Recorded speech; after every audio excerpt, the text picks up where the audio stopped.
little story about who I'm going to call Little Ryan. And the reason I call him Little Ryan is because he's my cousin. He's actually my cousin's son. And my cousin is Big Ryan, so by default, he's Little Ryan. Little Ryan goes to a school where positive behavior support is the primary mechanism for classroom management. What he experiences in class, and he's in kindergarten, it is somewhat typical in classrooms and schools that use positive behavior support. He's there, and there's, of course, a couple of other kids in his classroom that are somewhat problematic. And so those children do things that they're not supposed to be doing, and there's no significant consequences to it. There's no punishment to it. There's not even any real redirection involved in it. But one day, one of the little boys, who was probably, the way that was described to me, was one of the biggest troublemakers in the classroom. One day, that boy made a good choice. The teacher, I'm sure, was elated. And so she walked by and she put a little token on his desk. Now, little Ryan saw this. Little Ryan doesn't get in trouble. He's very well behaved and he doesn't get in trouble. He saw this, and the way that he describes it to Big Ryan is, I'm good every day, but I don't get anything. How come he is bad every day, he's good one time, and he gets a token? So what does little Ryan do? Little Ryan takes it off his desk and puts it in his pocket.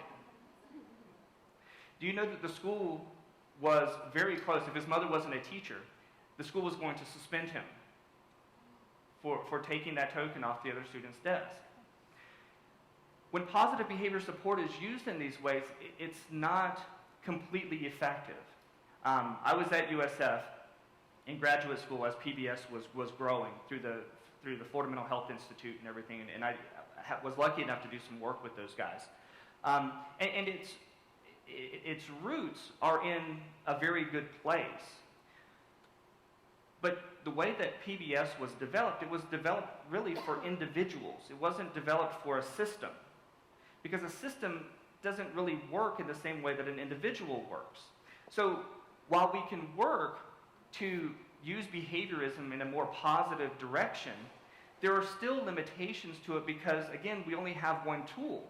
We only have a reward-punish type of tool that we are trying to utilize to change behavior and to, again, educate children and teach them in the way that they need to be treated. So the conclusion of the story is that Big Ryan called me, and he's like, I don't know what to do.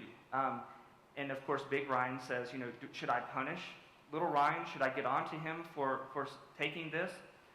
And we had to have a long talk about how, I don't know how unexpected his behavior is. I don't know how many other students were looking at that same thing and thinking the same thing, and maybe Ryan just got to it a little bit faster. So he had a talk with Ryan. He didn't punish Ryan, but he had a talk with him about how we don't take things from other people, and we use it as an educational opportunity to teach Ryan that regardless of who's good and bad, we don't take other people's things, and use it as an educational tool for that way.